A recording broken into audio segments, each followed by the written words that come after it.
Lors de notre audience de divorce, ma femme a affiché un sourire méprisant. Je vais garder 70% de tes millions, y compris l'héritage de ton père. La salle d'audience a éclaté en murmures jusqu'à ce que je me lève, que je tende au juge un document de 2 pages et que je dise « Revérifiez cela ». Le juge a simplement regardé ma femme et a commencé à rire. Je m'appelle James, et il y a 3 mois, j'ai découvert que ma femme, Lorraine, me trompait avec son professeur de yoga. Elle a immédiatement demandé le divorce, convaincue d'avoir remporté le gros lot puisque nous étions mariés depuis 5 ans. Lorraine est entrée dans cette salle d'audience à Phoenix dans une robe à $2000, ironiquement, c'est moi qui l'avais achetée. Elle était confiante, avec cet air arrogant de quelqu'un qui croit avoir déjà gagné. Son avocat, un certain Richard Morrison, calculait déjà sa commission sur ce qu'il pensait être un accord de $4 millions, provenant de mon entreprise de construction et de l'héritage laissé par mon père. La salle était pleine. Lorraine avait invité quelques amis pour assister à ce qu'elle appelait « la revanche de James ». Depuis des semaines, elle racontait à tout le monde qu'elle allait bientôt devenir indépendante et riche. « Votre honneur » dit Morrison en ajustant sa cravate coûteuse. Madame Peterson mérite une compensation substantielle pour avoir soutenu la carrière de son mari durant ses 5 années de mariage. Lorraine m'a lancé un regard et m'a fait un clin d'œil, comme si tout cela n'était qu'une mise en scène, comme si je n'étais qu'un mari au cœur brisé qui allait céder et payer tout ce qu'elle voulait. Ses amies, assises dans la galerie, avaient du mal à contenir leur sourire, attendant le spectacle. Mais ce que Lorraine ignorait, c'était ceci. 6 mois avant de la surprendre avec le professeur de yoga, j'avais commencé à remarquer des dépenses étranges sur notre carte de crédit commune. Des dîners coûteux dans des restaurants où je n'étais jamais allé, des réservations d'hôtels lors de « voyages entre filles » qui n'avaient aucun sens, des achats de lingerie de luxe qui n'étaient jamais apparus à la maison. La goutte d'eau a été une dépense de $800 dans une bijouterie du centre-ville. Quand j'ai demandé à Lorraine, elle a dit qu'elle s'était offert un cadeau d'anniversaire. Le problème ? Son anniversaire n'était que dans 4 mois. C'est alors que j'ai engagé un détective privé nommé Frank. La meilleure décision et le meilleur investissement de $5000 que j'ai jamais fait. Frank a suivi Lorraine pendant 6 semaines. Ce qu'il a découvert était bien pire que ce que j'avais imaginé. Le professeur de yoga n'était que le dernier d'une longue liste d'amants. Elle avait également eu une aventure avec son coach sportif, avec un serveur de son restaurant préféré, et même avec l'un de mes associés. Lorraine utilisait nos comptes communs pour financer ses relations en payant des voyages, des cadeaux coûteux, des dîners romantiques, voire des abonnements à des salles de sport. Au total, elle avait dépensé près de $50 000 de notre argent en seulement 2 ans. Frank m'a remis son rapport final 3 semaines avant l'audience. Je l'ai lu dans mon bureau, à 2 heures du matin, incapable même d'ouvrir la bouteille de whisky posée sur la table. Les photos étaient classées par date. Lorraine avec le professeur de yoga dans un hôtel. Lorraine avec mon associé, Ryan, dans ma propre maison. Lorraine riant avec ses amis, arborant des bijoux que je n'avais jamais vus. Mais la dernière photo était la pire, elle et le professeur regardant une brochure immobilière à Malibu. Au verso, Frank avait écrit. Il prévoit de déménager après le divorce. Elle a promis qu'elle obtiendrait 4 millions. J'ai refermé le dossier et j'ai appelé mon avocate, Sarah Chen, cette même nuit. Et me voilà maintenant, dans la salle d'audience, observant Lorraine arborer ce même faux air de confiance qu'elle utilisait pour masquer son vide intérieur. Richard Morrison s'est redressé et a poursuivi. Votre honneur, Madame Peterson a sacrifié ses propres ambitions professionnelles pour soutenir son mari. Pendant 5 ans, elle a été le pilier émotionnel qui a permis à Monsieur Peterson de bâtir son empire. J'ai failli éclater de rire. Le seul pilier que Lorraine connaissait était celui de la salle de sport, là où elle avait rencontré la moitié de ses amants. Le juge, Thomas Blackwood, un homme d'une 60aine d'années, feuilletait les documents initiaux avec une expression neutre. Lorraine m'a lancé un autre regard, confiant, presque moqueur, comme si tout cela n'était qu'un jeu. Maître Morrison, dit le juge. Je comprends que votre cliente demande 70% des biens matrimoniaux, y compris l'héritage du père de Monsieur Peterson. C'est bien cela. C'est exact, votre honneur, répondit Morrison. Madame Peterson mérite une compensation pour les années consacrées à ce mariage. Lorraine s'est penchée en avant, impatiente. Ses amis chuchotaient dans les gradins. J'en ai reconnu 3, les mêmes que sur la vidéo que Frank m'avait montrée, dans laquelle elle planifiait précisément ce coup. C'est alors que mon avocate, Sarah Chen, s'est levée. Petite, déterminée, avec une présence qui imposait le respect. Lorraine avait commis une grave erreur en la sous-estimant. Votre honneur, si vous le permettez, dit Sarah. Il y a des informations cruciales que ce tribunal doit examiner avant de poursuivre. Le juge hocha la tête. Sarah s'avança jusqu'à la table du juge et lui remit un dossier bleu. J'avais une copie identique devant moi. Lorraine fronça les sourcils. Morrison semblait également confus. Qu'est-ce que c'est ? Demanda-t-il. Nous n'avons reçu aucune notification concernant des preuves supplémentaires. Si, vous en avez reçu une. Il y a 3 jours, répondit Sarah calmement. Page 17 du dernier email envoyé. Si votre assistant ne lit pas la correspondance, ce n'est pas notre problème. Morrison ouvrit son ordinateur portable frénétiquement. Lorraine se pencha vers lui et lui chuchota quelque chose que je n'entendis pas, mais je vis la panique dans ses yeux, cette lueur de doute qui apparaît quand on commence à réaliser qu'on a commis une grave erreur. Le juge ouvrit le dossier et commença à lire. Ses sourcils se levèrent légèrement. Puis, à ma grande surprise, un petit rire lui échappa. Monsieur Peterson, dit-il en me regardant directement. Pouvez-vous confirmer l'authenticité de ces documents ? Je me levai. Mon cœur battait à toute vitesse, mais ma voix resta ferme. Oui, votre honneur. Chaque page est certifiée et notariée. Lorraine se leva brusquement. Quels sont ces documents ? De quoi parlez-vous ? Asseyez-vous, Madame Peterson, ordonna le juge, désormais avec un ton complètement différent. Mais j'ai le droit de savoir. Asseyez-vous maintenant, ou je vous ferai expulser de la salle. Lorraine s'effondra sur sa chaise, furieuse. Morrison lisait l'écran de son ordinateur, et la couleur disparaissait de son visage à chaque seconde. Les amis de Lorraine murmuraient, déconcertés par ce changement soudain d'atmosphère.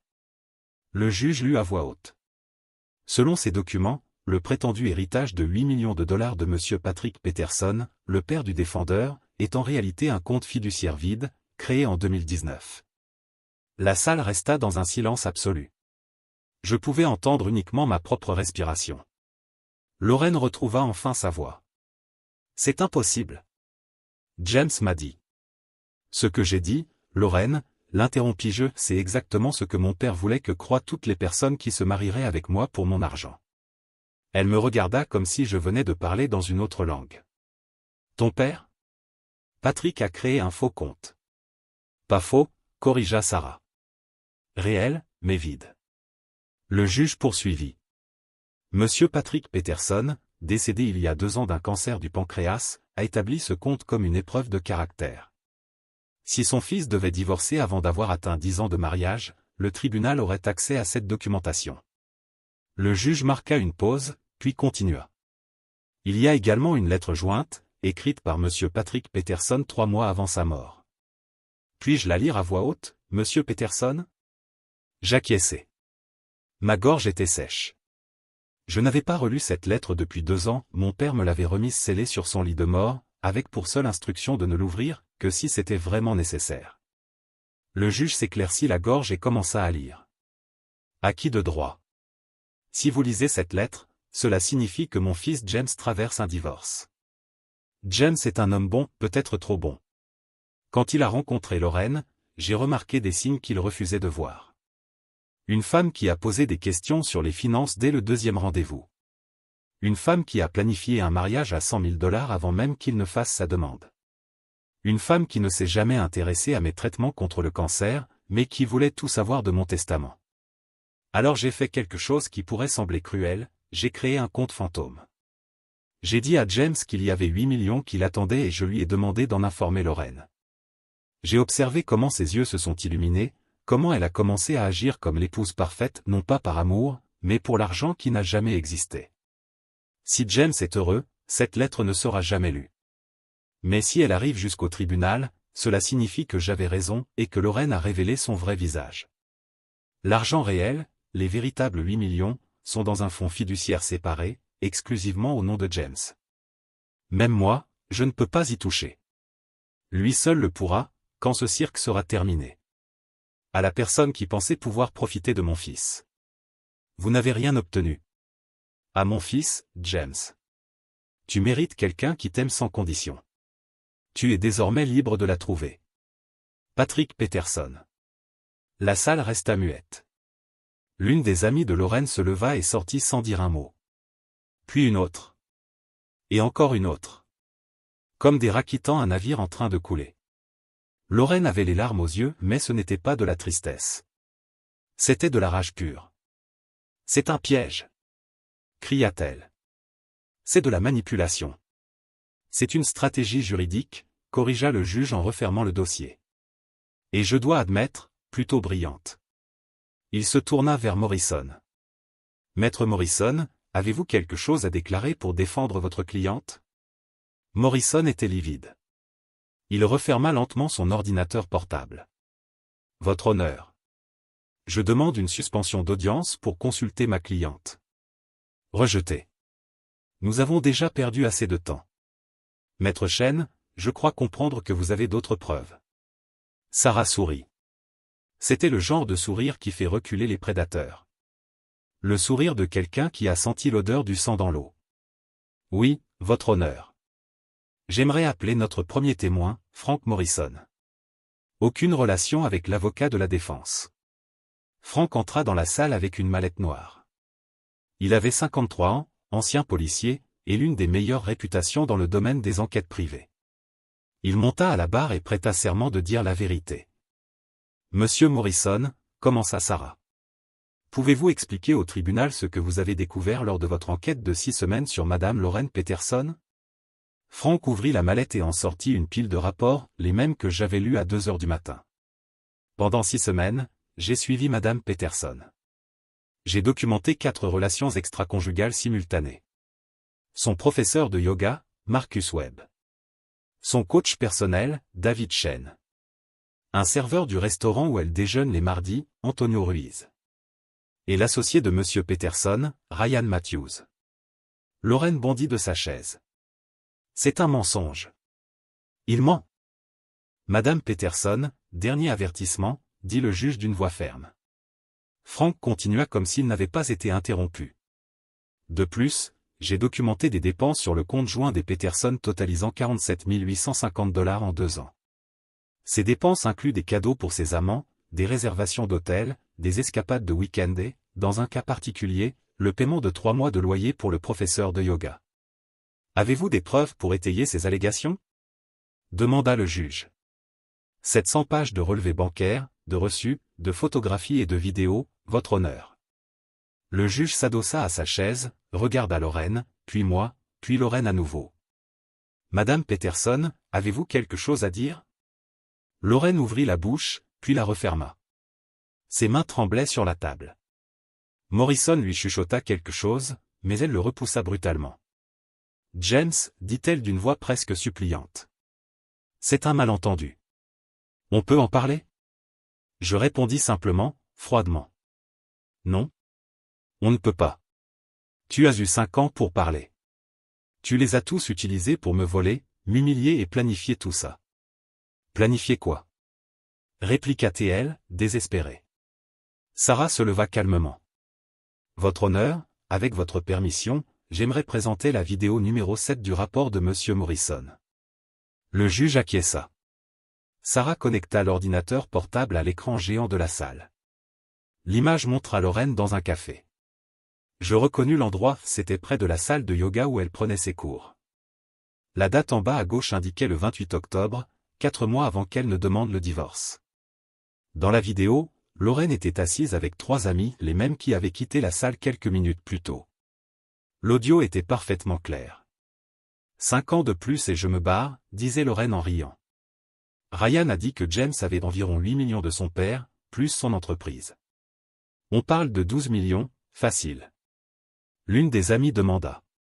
Et Marcus? Qu'est-ce que tu vas faire de lui? Marcus vient avec moi, évidemment. Je lui ai promis un studio de yoga à Malibu. Avec la moitié de ce que je prendrai à James, on pourra vivre comme des rois. Une autre amie fit une remarque en riant nerveusement. Tu ne ressens aucune culpabilité. Je veux dire, James est un mec bien. Lorraine but une gorgée de café et répondit froidement. Les mecs bien finissent toujours derniers. Il savait dans quoi il s'engageait en m'épousant. La vidéo se termina. Le silence dans la salle était assourdissant. Le juge inspira profondément et déclara. Suspension d'audience de 15 minutes. Lorraine se leva et courut vers les toilettes, Morrison sur ses talons. Je restai assis, regardant mes propres mains. Sarah s'approcha et me tendit un verre d'eau. « Vous allez bien ?»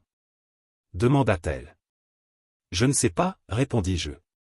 C'était la pure vérité. Revoir cette vidéo me retournait l'estomac.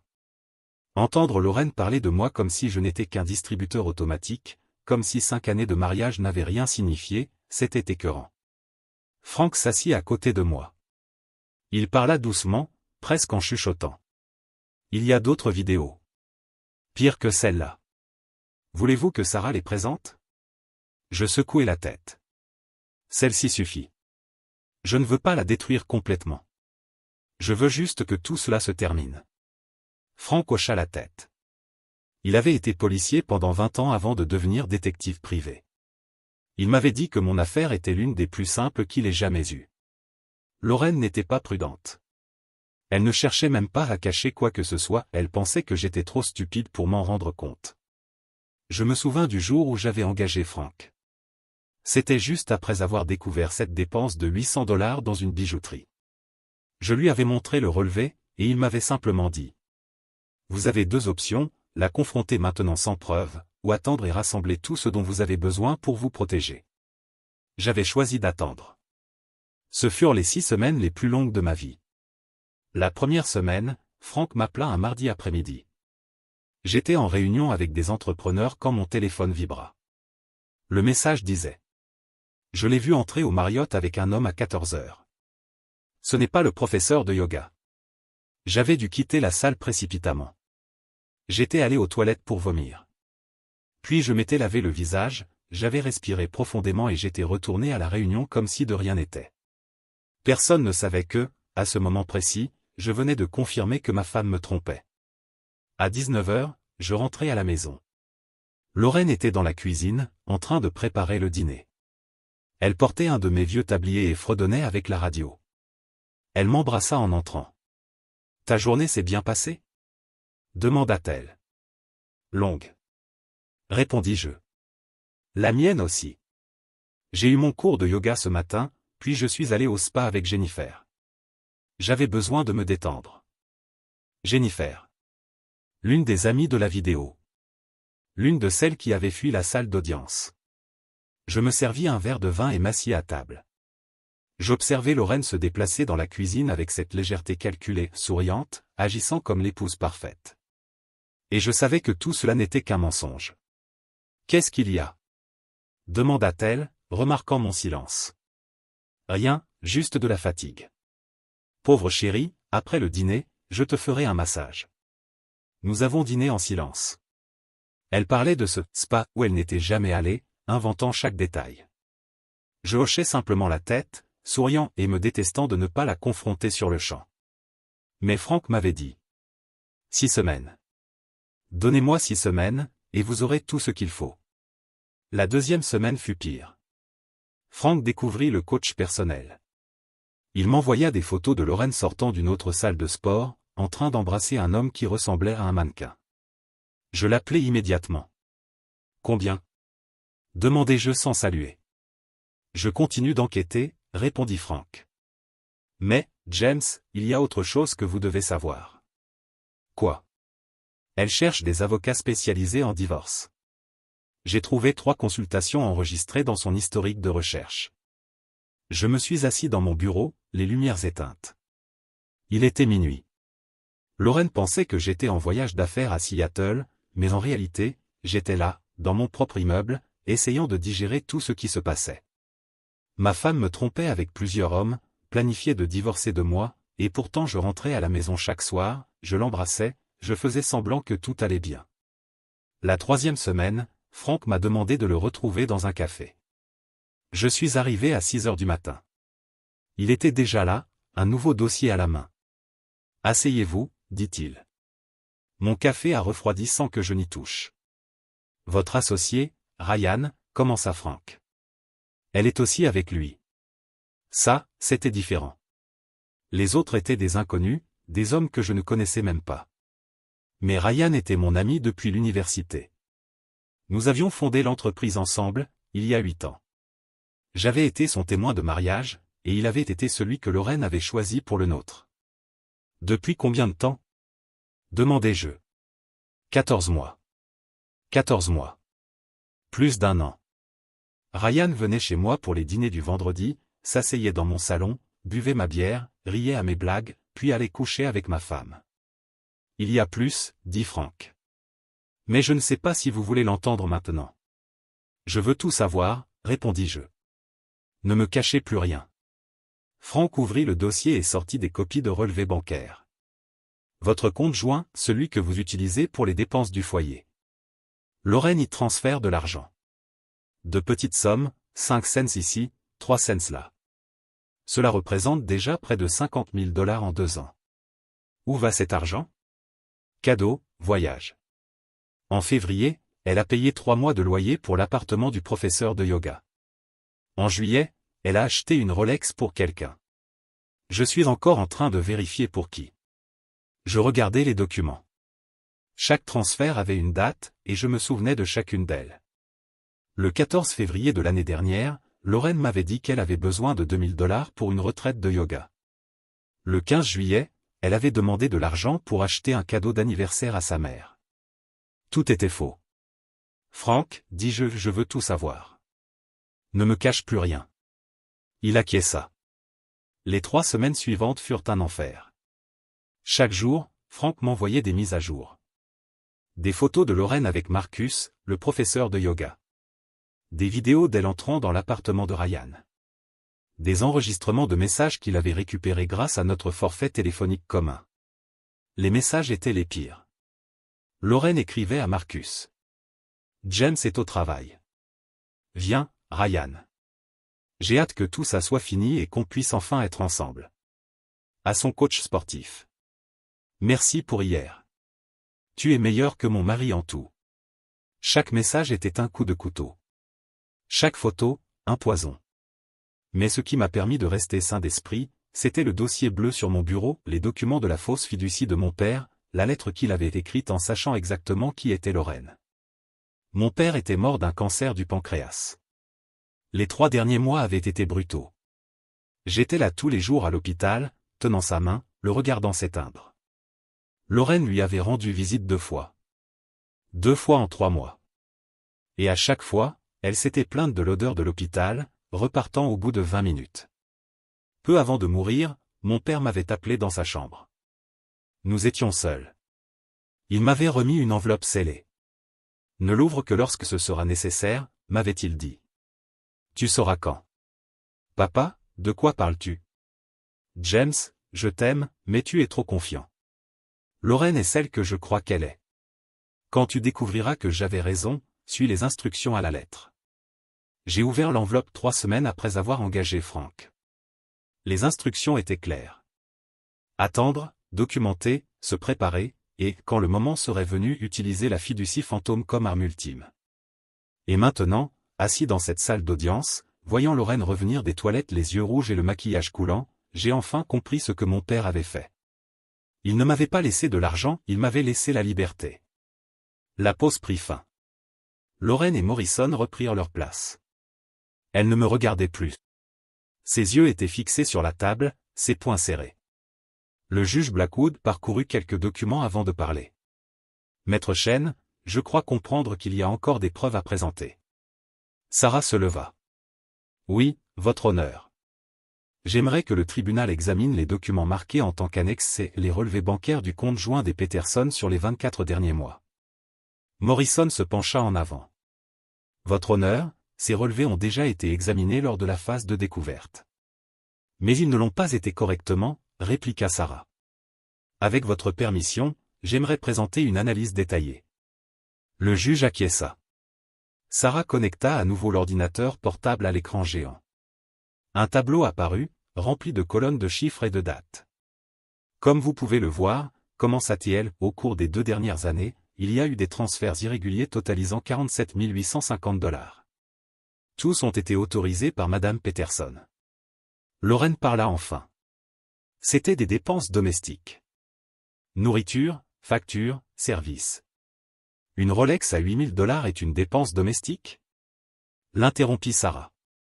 Ou 3 mois de loyer pour un appartement qui n'est pas le vôtre? Dîner dans des restaurants où M. Peterson n'a jamais mis les pieds. Morrison leva la main. Votre honneur, ma cliente a le droit de dépenser l'argent d'un compte joint. Mais pas pour financer des relations extra-conjugales, répliqua Sarah, tranchante.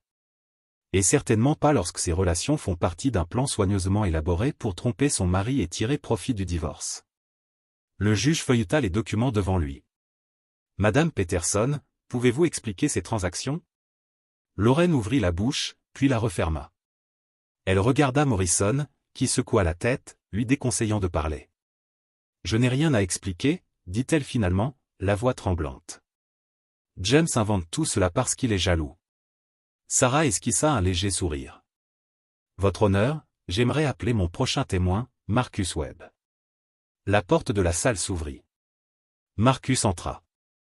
Je reconnus son visage d'après les photos que Frank m'avait montrées, 32 ans, cheveux longs attachés en queue de cheval, muscles bien dessinés sous une chemise ajustée. Il semblait mal à l'aise. Lorraine pâlit. Qu'est-ce qu'il fait ici? Chuchota-t-elle à Morrison, assez fort pour que je l'entende. Marcus s'approcha de la barre et prêta serment de dire la vérité. Ses yeux croisèrent ceux de Lorraine une seconde avant de se tourner vers Sarah. Monsieur Webb, commença-t-elle, connaissez-vous Madame Lorraine Peterson? Oui. Pouvez-vous décrire votre relation avec elle? Marcus se tortilla sur son siège. Nous avons eu une relation alors qu'elle était encore mariée à Monsieur James Peterson. Pendant combien de temps? 18 mois. Le juge nota quelque chose. Les yeux de Lorraine étaient pleins de larmes mais de colère, pas de tristesse. Monsieur Webb, poursuivit Sarah, Madame Peterson vous a-t-elle fait des promesses concernant votre avenir ensemble? Marcus hocha la tête. Elle a dit qu'elle allait divorcer, que nous déménagerions en Californie et que nous ouvririons ensemble un studio de yoga. A-t-elle mentionné l'argent? Elle a dit qu'elle obtiendrait des millions lors du divorce, que son mari était riche et qu'elle méritait la moitié de tout. Sarah sortit quelques papiers de son dossier. Monsieur Webb, reconnaissez-vous ces reçus? Marcus examina les documents. Oui. Lorraine a payé mon loyer pendant 3 mois quand j'ai perdu mon emploi. Elle m'a aussi acheté des vêtements et a payé un voyage à Miami que nous avons fait en mars. Avec son propre argent, je suppose.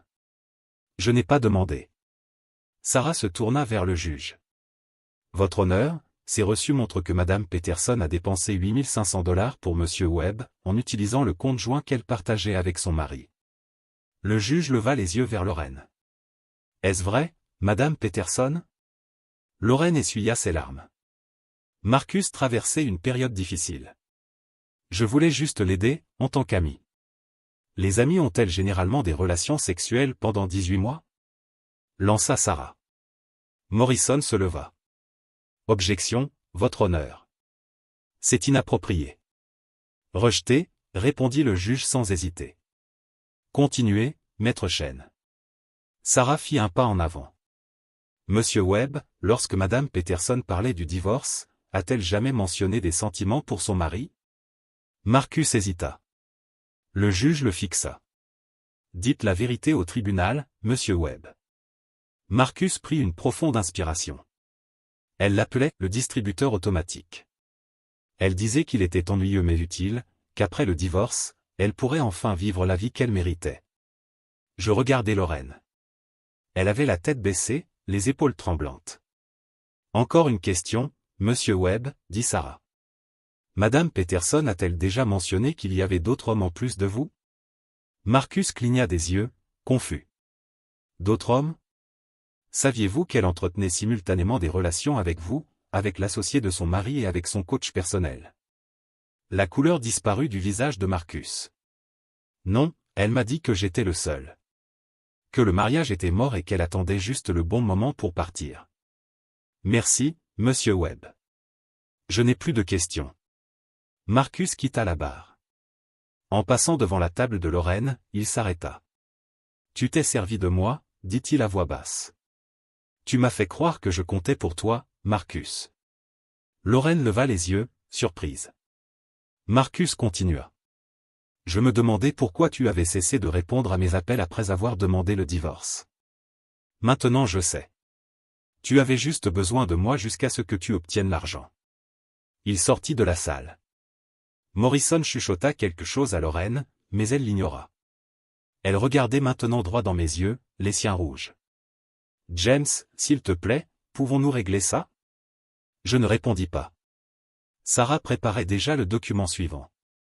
Votre honneur, j'aimerais présenter l'annexe une analyse financière détaillée préparée par Monsieur Peterson 3 mois avant que son épouse ne dépose la demande de divorce. Le juge feuilleta les documents. Qu'est-ce que je suis en train de regarder exactement? Des transferts d'actifs, votre honneur, expliqua Sarah. Monsieur Peterson, anticipant correctement les intentions de son épouse, a pris des mesures légales pour protéger ses biens. Morrison se leva brusquement. C'est de la dissimulation de patrimoine. C'est illégal, non? Pas lorsque cela est fait en toute transparence et avec des conseils juridiques appropriés, répondit calmement Sarah. Monsieur Peterson n'a rien caché. Il a simplement réorganisé ses finances personnelles, ce qui est parfaitement dans son droit. Lorraine le fixa, furieuse. Qu'est-ce que ça veut dire, James? Que as-tu fait? Sarah répondit à ma place. Il y a 4 mois, Monsieur Peterson a créé un fonds fiduciaire irrévocable. Il y a transféré la majorité de ses biens personnels, y compris sa participation majoritaire dans l'entreprise de construction, dans ce fonds. Même lui ne peut pas y accéder sans remplir certaines conditions spécifiques. Lorraine poussa un cri étouffé. Ce n'est pas juste. Il cache mon argent. Hurla Lorraine. Ce n'est pas votre argent, corrigea Sarah froidement. Ça ne l'a jamais été. L'entreprise a été fondée par Monsieur Peterson 3 ans avant de vous rencontrer. L'héritage supposé, comme cela a déjà été établi, n'existe pas, et les biens personnels ont été protégés légalement. Le juge parcourut les documents avec attention. Maître Chen, après ces transferts, combien reste-t-il de biens matrimoniaux? Environ 50 000 $, votre honneur. La maison est sous fiducie, les véhicules également, et les comptes d'investissement sont protégés de la même manière. Lorraine se leva brusquement, repoussant sa chaise avec force. C'est un piège. Tu m'as tendu un piège? Non, répondis-je finalement. Je t'ai juste donné assez de cordes pour que tu te pendes toute seule. Et tu l'as fait à la perfection. Morrison tenta de la calmer, mais elle le repoussa violemment. 5 ans. Cria-t-elle. J'ai perdu 5 ans de ma vie avec toi, et tu me laisses partir avec 50 000 $. C'est drôle, répliquai-je calmement. Parce que moi aussi, j'ai perdu 5 ans et 50 000 $ à financer tes tromperies.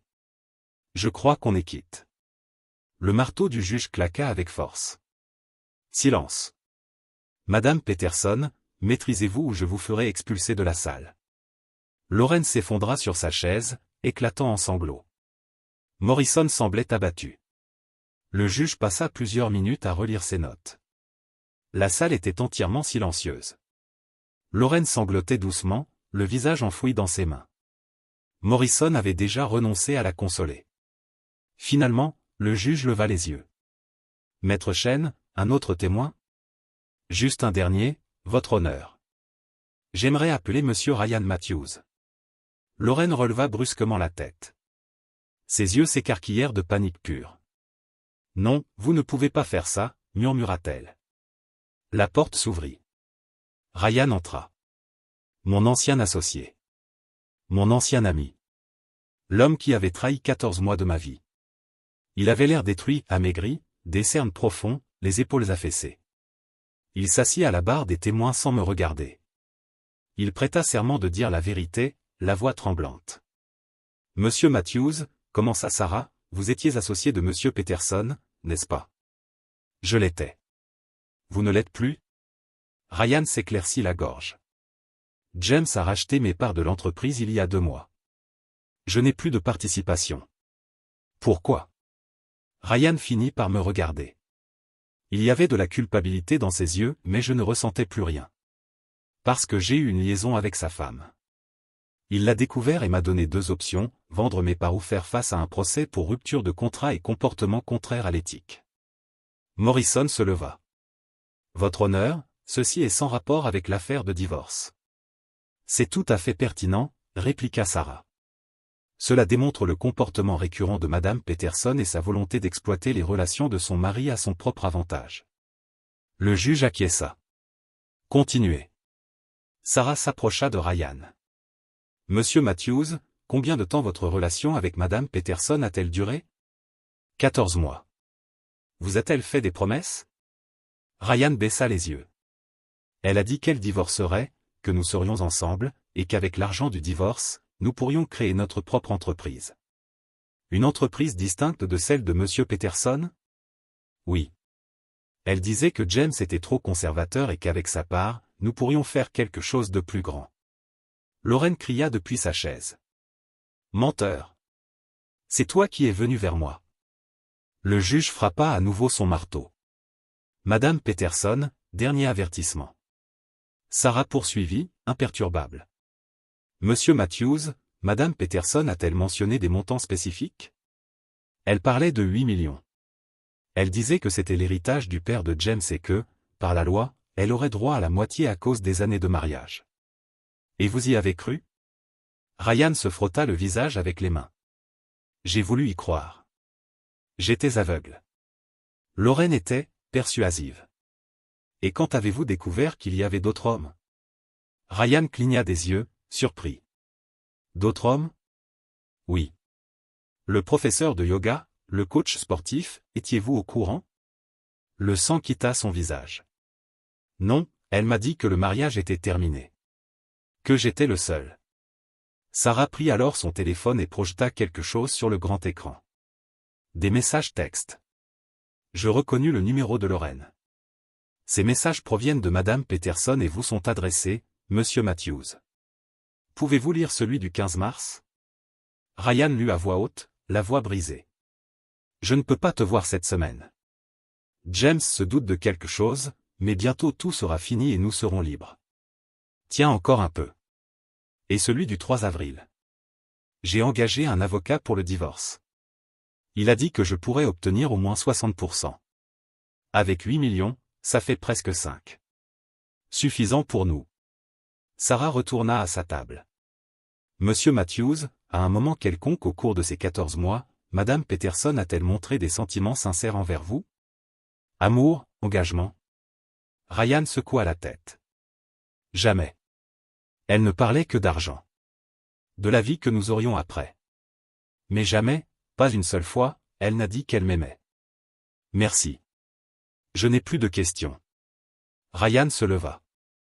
En passant devant ma table, il s'arrêta. James? Je ne le laissai pas continuer. Il n'y a rien que je veuille entendre de ta part. Il baissa la tête et quitta la salle en silence. Lorraine pleurait désormais à chaudes larmes, son mascara coulant sur ses joues. Morrison se pencha et lui chuchota quelque chose d'urgent, mais elle secouait la tête, encore et encore. Le juge Blackwood referma le dernier dossier et s'adossa à sa chaise, nous observant en silence pendant de longues secondes. J'en ai assez entendu, déclara le juge Blackwood d'une voix grave. Avant de rendre mon verdict, je demande, les parties ont-elles encore quelque chose à présenter? Morrison se leva, la voix tremblante. Votre honneur, ma cliente a commis des erreurs, certes, mais cela ne signifie pas qu'elle doive quitter ce mariage les mains vides. Elle a consacré 5 ans. 5 ans à planifier comment voler son mari, l'interrompit le juge, impassible. Les témoignages et les preuves sont clairs. Madame Peterson a entretenu plusieurs relations extra-conjugales, détourné des fonds matrimoniaux et conspiré pour frauder Monsieur Peterson lors du divorce. Lorraine éclata en sanglots plus forts. Le juge continua. De plus, Monsieur Peterson a pris les mesures légales appropriées pour protéger ses biens. La fiducie a été établie de manière légitime. L'héritage supposé, comme cela a déjà été démontré, n'existe pas. Et les dépenses documentées de Madame Peterson constituent une utilisation abusive des ressources matrimoniales. Votre honneur, tenta Morrison. Votre cliente recevra exactement ce qu'elle mérite, trancha le juge sèchement. Rien. La salle explosa en murmures. Lorraine hurla. Ce n'est pas juste. Ce sont 5 ans de ma vie. 5 ans que vous avez utilisés à votre propre avantage, répliqua le juge. Madame Peterson, non seulement je rejette votre demande de partage des biens, mais je vous ordonne également d'indemniser Monsieur Peterson. Indemniser? Avec quel argent? Cria-t-elle, désespérée. Avec ce que vous avez, répondit froidement le juge. Selon les preuves présentées, vous avez dépensé 47 850 $ de fonds matrimoniaux dans vos affaires extra-conjugales. Vous devez cette somme à Monsieur Peterson, augmentée des intérêts et des frais juridiques. Morrison s'effondra sur sa chaise. Votre honneur, ma cliente ne dispose pas de ces fonds. Alors elle devra se débrouiller, répliqua le juge. Elle peut vendre ses biens, trouver un emploi, ou demander de l'aide à l'un de ses amants. Ce n'est pas mon problème. Lorraine me lança un regard empli de haine pure. C'est ta vengeance, n'est-ce pas? Tu m'as détruite exprès. Non, répondis-je calmement. Tu t'es détruite toute seule. Moi, je n'ai fait que documenter le processus. Le marteau tomba. Le divorce est prononcé. Madame Peterson ne recevra aucun bien matrimonial. Elle devra verser à Monsieur Peterson la somme de 47 850 $, plus 5 000 $ de frais juridiques, soit un total de 82 850 $. Elle aura 6 mois pour commencer les paiements, ou elle fera face à une saisie de ses biens. Je n'ai pas de biens, cria Lorraine. Tu m'as tout pris. Vous possédez un véhicule, déclara le juge en feuilletant les dossiers. Une BMW 2021, estimée à environ 45 000 $. Vous pouvez commencer par là. Lorraine se leva brusquement, renversant des papiers sur la table. Allez tous au diable. Morrison tenta de la retenir, mais elle le repoussa violemment. Les agents de sécurité s'approchèrent. Madame Peterson, avertit le juge, si vous ne vous calmez pas immédiatement, j'ajouterai outrage au tribunal à votre liste de problèmes. Elle respirait difficilement, les larmes et le mascara coulant sur son visage. Elle me lança un dernier regard. Je te hais, dit-elle, la voix brisée. Je te hais tellement. Je sais, répondis-je. Mais je m'en fiche désormais. Les agents l'escortèrent hors de la salle. Morrison rassembla ses papiers à la hâte et sortit derrière elle, sans dire un mot. Je restai assis, regardant l'espace vide où Lorraine se tenait quelques instants auparavant. Sarah posa une main sur mon épaule. C'est terminé, dit-elle. J'ai gagné? Demandai-je, épuisé. Oui, répondit-elle. Mais cela ne ressemble pas à une victoire, n'est-ce pas? Je secouai la tête. Non. Cela ne le semble jamais, dit-elle avec un léger sourire. Mais vous avez fait ce qu'il fallait. Vous vous êtes protégé avant qu'elle ne vous détruise. Nous sortîmes ensemble de la salle. Le soleil brillait dehors le premier jour clair après des mois de tempête. Et, pour la première fois depuis longtemps, j'eus l'impression de pouvoir respirer. La notification arriva par email un mardi matin. Lorraine avait vendu la BMW. Le premier paiement de 1 000 $ était en route. Sarah m'appela pour confirmer. Comment vous sentez-vous? Demanda-t-elle. Vide, répondis-je honnêtement. Après le divorce, j'ai vendu la maison. Je ne pouvais plus vivre là, entouré des souvenirs de ce qui s'était passé. J'ai acheté un appartement plus petit, avec 2 suites et une vue sur la ville. J'ai recommencé à zéro.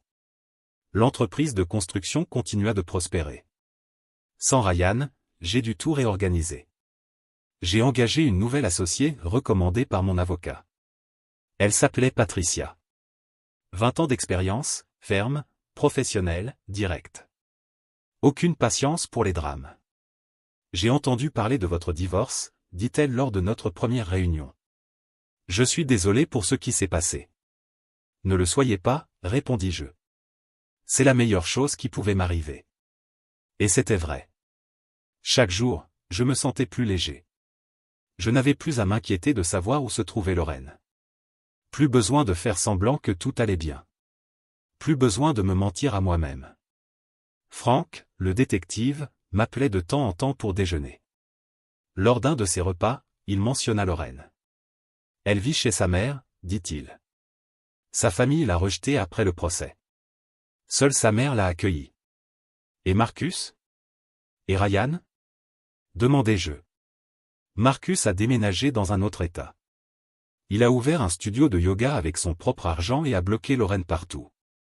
Ryan est en thérapie. Sa femme l'a quitté quand elle a tout découvert. Sa femme. J'avais oublié que Ryan était marié quand tout avait commencé. Frank soupira. Beaucoup de choses sont restées dans l'ombre, James. Mais, au final, tout est sorti au grand jour. Je mangeais en silence. Une partie de moi ressentait de la satisfaction. Une autre, seulement de la fatigue. Lorraine travaille? Demandai-je enfin. Oui. Dans un grand magasin, au rayon cosmétique. Son responsable m'a dit qu'elle est terrible avec les clients. Trop amère. Elle doit payer 82 000 $, répondis-je. Ça va lui prendre des années. À moins qu'elle ne dépose le bilan avant, ajouta Frank. Mais dans ce cas, son crédit sera ruiné. Je payai l'addition et sortis. L'air frais m'aida à y voir plus clair. 3 mois après le divorce. Je ne cherchais rien. J'étais simplement allé à un événement caritatif que Patricia, ma nouvelle associée, avait organisé pour l'entreprise. Nous avions fait don de matériaux de construction à un centre d'accueil pour femmes. Elle était là. Emma. Cheveux châtain courts, yeux verts et un sourire sincère qui ne semblait pas forcé, différent de tout ce que j'avais connu. Merci pour le don, dit-elle. Ces matériaux vont aider de nombreuses familles. C'est le minimum que je puisse faire, répondis-je. Nous avons parlé pendant une demi-heure. Emma m'a parlé du centre, des femmes qu'elles aidaient, et il y avait une passion réelle dans sa voix. Elle n'était pas impressionnée par mon argent ni par mon entreprise, elle s'intéressait à l'impact que nous pouvions avoir. Avant de partir, j'ai demandé. Voudriez-vous prendre un café un jour? J'adorerais. Notre premier café eut lieu dans un petit café calme. Emma arriva en jean et sweatshirt, sans maquillage sophistiqué, sans artifice. J'ai fait des recherches sur vous, admit-elle. J'ai lu des articles sur votre divorce. Je me crispai. Elle continua. Et je pense que vous avez été courageux. Beaucoup d'hommes auraient laissé les autres les piétiner. Vous vous êtes défendu. Je ne me sens pas courageux, avouai-je. Juste fatigué. C'est normal, dit Emma. Se remettre d'une trahison prend du temps. Nous avons parlé pendant 2 heures. Elle m'a raconté son propre divorce, son ex-mari avait été verbalement abusif. Il lui avait fallu 3 ans pour trouver le courage de partir. As-tu peur de faire confiance à nouveau? Demanda-t-elle. Tous les jours, répondis-je honnêtement. Moi aussi, dit-elle. Mais nous ne pouvons pas laisser le passé détruire l'avenir. Nous avons commencé à nous voir régulièrement, dîner simple, promenade dans le parc, soirée cinéma à la maison. Emma ne m'a jamais parlé d'argent, ne m'a jamais rien demandé, elle voulait juste être là. L'appel téléphonique. 4 mois après notre rencontre, nous étions chez moi en train de regarder un film quand mon téléphone sonna. Numéro inconnu. Je répondis. James.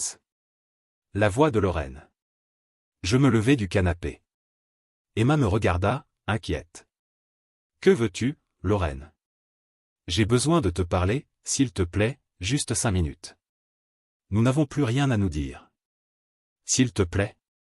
Sa voix se brisa. Je voulais juste que tu saches que je suis désolé. Je pris une profonde inspiration. Tu es désolé parce que tu regrettes, ou parce que tu as tout perdu? Silence à l'autre bout. Puis enfin. Les deux. J'ai tout gâché. Je sais que je ne peux pas réparer, mais j'avais besoin que tu saches que je comprends ce que j'ai fait. Parfait, dis-je calmement. Maintenant tu sais. Adieu, Lorraine. Attends, es-tu heureux? J'ai besoin de savoir si tu es heureux. Je regardai Emma. Elle m'observait avec un regard doux et compréhensif. Oui, répondis-je. Je commence à l'être. Je suis contente, dit Lorraine, et elle semblait sincère. Tu le mérites. Je raccrochai. Emma s'approcha et me prit dans ses bras. Ça va? Oui, répondis-je. Et, pour la première fois, je réalisai que c'était vrai. J'allais bien. 2 semaines plus tard. Je reçus une lettre recommandée. Elle venait du cabinet de l'avocat de mon père. Monsieur Harrison, qui avait géré le testament, demandait une réunion urgente. Je m'y rendis un vendredi après-midi. C'était un homme âgé, à la voix calme, qui connaissait mon père depuis 30 ans. James, merci d'être venu, dit-il. Il y a quelque chose que votre père m'a demandé de vous remettre, mais seulement une fois le divorce finalisé. Il sortit une grosse enveloppe d'un tiroir. Je reconnus l'écriture de mon père. Pour James, quand il sera libre. Mes mains tremblaient en l'ouvrant. À l'intérieur se trouvaient une lettre et plusieurs documents juridiques. La lettre disait: Mon fils, si tu lis ceci, cela signifie que tout s'est déroulé comme je l'avais prévu. Lorraine a révélé son vrai visage, et tu es libre. Je suis fier de toi. Le compte fantôme n'était que la première étape. Ce que je ne t'ai pas dit, c'est qu'il existe un vrai compte. 8 millions de dollars. Exactement comme je l'avais dit à Lorraine, mais cette somme est placée dans une fiducie qui ne s'active qu'après ton divorce, et elle est entièrement à toi. Utilise cet argent pour bien vivre. Pour être heureux. Pour trouver quelqu'un qui t'aimera pour ce que tu es, pas pour ce que tu possèdes. Et, lorsque tu trouveras cette personne, prends soin d'elle. Ne refais pas mes erreurs. Ta mère était cette personne pour moi, mais après sa mort, je suis devenu amer.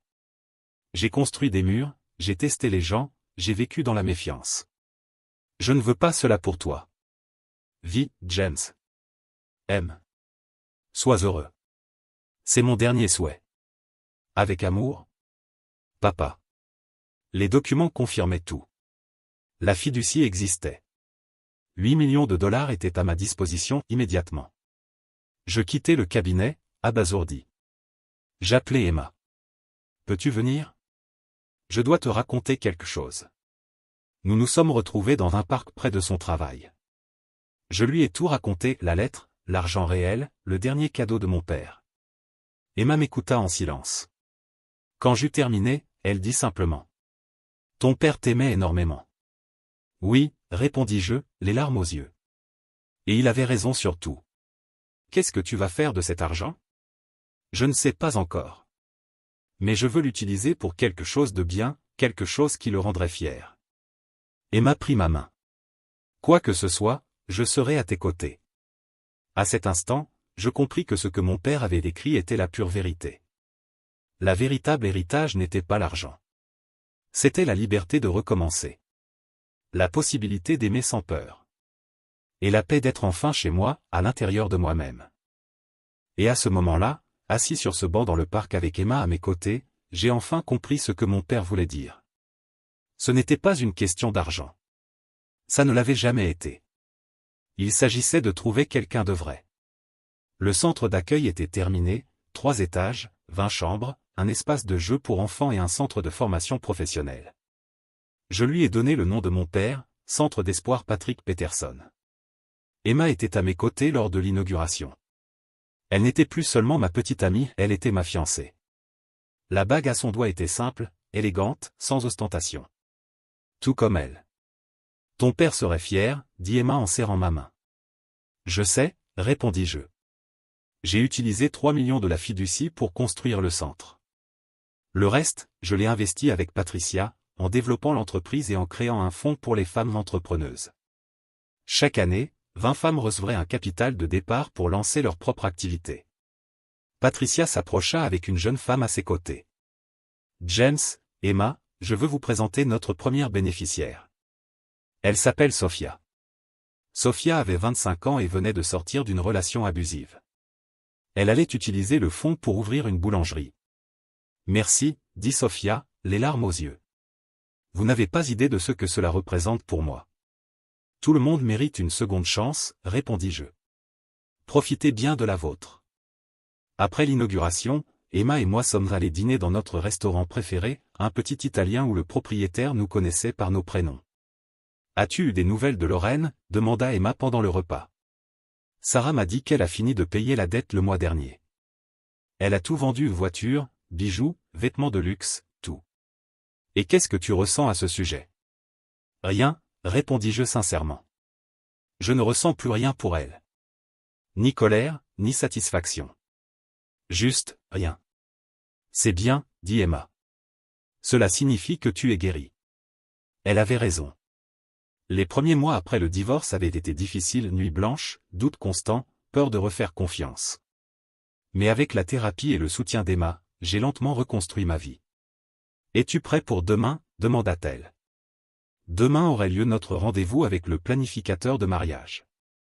Nous allions nous marier dans 6 mois, une petite cérémonie, uniquement avec la famille proche et de vrais amis. Pas de luxe, pas d'apparat. Prêt, répondis-je. Même si je pense toujours qu'on devrait simplement aller à la mairie. Et Marie. Ta mère me tuerait. Elle veut nous voir à l'hôtel. Ma mère avait adoré Emma dès le premier instant. Elle disait qu'Emma était exactement le type de femme que mon père avait toujours voulu pour moi, quelqu'un de sincère, qui m'aimerait pour ce que je suis, et non pour ce que je possède. En sortant du restaurant, quelque chose m'arrêta. De l'autre côté de la rue, attendant le bus, se trouvait Lorraine. Elle semblait différente, cheveux plus courts, sans maquillage, vêtements simples. Elle portait des sacs de course. Elle avait l'air fatiguée, mais plus réelle que je ne l'avais vue depuis des années. Emma suivit mon regard. « Veux-tu lui parler ?»« Non, répondis-je. Ce chapitre est terminé. » Mais Lorraine me vit. Elle resta immobile. Pendant un instant, nos regards se croisèrent. Il n'y avait plus de haine dans ses yeux, seulement de la fatigue, et quelque chose qui ressemblait à de l'acceptation. Elle hocha légèrement la tête. Je fis de même. Puis, Emma et moi avons continué notre chemin. « Ça va ?» demanda-t-elle. « Oui, répondis-je. » Et c'était vrai. J'allais mieux que jamais. 3 mois plus tard. Frank m'appela. « James, il y a quelque chose que tu dois savoir. Lorraine a déménagé. Elle est partie dans un autre état. » « Où ça ? » ?»« Au Colorado. Elle a trouvé un emploi dans un centre d'accueil pour femmes. » Ironique, non ? Oui. Apparemment, après avoir touché le fond, elle a suivi une thérapie intensive. Elle travaille maintenant à aider d'autres femmes à sortir de relations toxiques. Tant mieux pour elle, dis-je, et je fus surpris de réellement le penser. Oh, et Marcus s'est marié avec quelqu'un de sa ville natale. Ryan est toujours célibataire, mais il va mieux, en thérapie, il travaille sur lui-même. Merci de m'avoir prévenu, Frank. Après avoir raccroché, je racontai tout à Emma. Peut-être que Lorraine a enfin appris, dit-elle. Parfois, les gens doivent tout perdre pour se trouver. Peut-être, répondis-je. Mais ce n'est plus mon problème. Le jour de notre mariage. Le grand jour arriva. C'était un samedi de printemps, ciel dégagé, température parfaite. La cérémonie eut lieu dans un petit jardin avec 30 invités. Patricia fut mon témoin, la sœur d'Emma fut la sienne. Lorsqu'Emma s'avança vers l'autel, je sentis mon cœur se remplir d'un sentiment que je n'avais plus ressenti depuis des années. La paix, le bonheur véritable et l'amour inconditionnel. « Tu es magnifique », murmurai-je lorsqu'elle arriva à mes côtés. « Et toi, tu es heureux ?» répondit-elle en souriant. Nous avons échangé des vœux simples. Nous avons promis de nous aimer dans les joies comme dans les difficultés. Nous avons promis d'être honnêtes. Nous avons promis de construire une vie ensemble, fondée sur le respect et la confiance. Quand le juge nous déclara mari et femme, le même juge Blackwood qui avait présidé mon divorce, il me lança un léger sourire et murmura. « Cette fois, vous avez fait le bon choix. » La réception eut lieu dans le même jardin. Repas simple, musique douce, rire sincère. Ma mère pleura de joie. La famille d'Emma nous accueillit à bras ouverts. Patricia porta un toast. Je connais James depuis 2 ans. Pendant ce temps, je l'ai vu passer d'un homme brisé à un homme complet. Et, pour la première fois depuis très longtemps, je crus ces mots. Parce qu'ils étaient enfin vrais. Emma, je ne sais pas quel genre de magie tu as utilisé, mais merci de nous avoir rendu le vrai James. Emma sourit et m'embrassa. Ce soir-là, dans notre chambre d'hôtel, elle me montra quelque chose sur son téléphone. Regarde. C'était un article d'un journal du Colorado. Lorraine avait donné une interview sur son travail dans le centre d'accueil. Elle y parlait de son passé, des erreurs qu'elle avait commises et de la façon dont toucher le fond l'avait forcée à changer. J'ai été une personne terrible, disait Lorraine dans l'article. J'ai blessé des gens qui ne le méritaient pas. J'ai recherché l'argent plutôt que le bonheur et j'ai tout perdu à cause de ma cupidité. Mais maintenant, j'essaie d'être une meilleure personne, d'aider d'autres femmes à ne pas commettre les mêmes erreurs. Tu crois qu'elle est sincère ? Demanda Emma. Je ne sais pas, répondis-je. Et pour être honnête, ça n'a plus d'importance. Son chemin est le sien. Le mien, c'est celui-ci, avec toi. Je refermai le téléphone et pris mon épouse dans mes bras. 1 an après le mariage. Emma et moi étions à l'hôpital. Elle tenait notre nouveau-né dans ses bras. Nous lui avons donné le nom de Patrick, en hommage à mon père. Il te ressemble, dit Emma. Il a tes yeux, répondis-je en souriant. Je pris mon fils dans mes bras, ce petit être humain qui dépendait entièrement de moi, et sentis quelque chose changer profondément en moi. Ce n'était pas seulement du bonheur. C'était un but. Je serai meilleur que mon père, murmurai-je. Je t'apprendrai à aimer sans avoir besoin de le prouver, à faire confiance sans peur et à valoriser les gens pour ce qu'ils sont, pas pour ce qu'ils possèdent. Emma m'embrassa tendrement. Tu seras un père merveilleux. 2 ans après le divorce, j'étais exactement là où je devais être. Avec une femme qui m'aimait vraiment. Avec un enfant en bonne santé. Avec une entreprise prospère. Et avec un objectif bien plus grand que l'argent. Le véritable héritage de mon père n'était pas l'argent, c'était la leçon. Il m'a appris que ceux qui t'aiment pour ce que tu possèdes ne t'aimeront jamais pour ce que tu es. Il m'a donné le courage de me défendre. La force de recommencer. Et la sagesse de reconnaître le véritable amour quand il est enfin arrivé. Lorraine m'a volé 5 ans. Mais elle m'a appris exactement ce que je ne voulais pas. Emma m'a donné tout ce dont j'avais besoin. Sans jamais rien demander en retour. Alors que je tenais mon fils dans mes bras cette nuit-là, j'ai compris que mon père avait gagné. Son plan avait parfaitement fonctionné. Le conte fantôme avait révélé Lorraine. Le conte réel m'avait libéré. Et maintenant, avec ma propre famille, je pouvais honorer sa mémoire en devenant l'homme qu'il avait toujours cru que je pouvais être. Ce n'était pas de la vengeance. C'était de la justice. C'était une clôture. C'était la liberté. Et, pour la première fois depuis de nombreuses années, lorsque j'ai fermé les yeux cette nuit-là, j'ai dormi dans une paix absolue. Sans cauchemar, sans doute, sans peur. Juste de la gratitude. De la gratitude d'avoir survécu à la tempête. Et d'avoir enfin retrouvé mon chemin vers la lumière. Commentaire Monsieur Reddit. Ah, l'amour moderne, où certaines personnes pensent que le mariage est un investissement et le divorce, une opportunité de jackpot rapide. Dommage qu'elles aient oublié de lire les petites lignes, parfois, le distributeur s'éteint avant le retrait. Et au final, celles qui voulaient tout finissent avec rien tandis que les trompés deviennent riches, en paix, en argent et en dignité.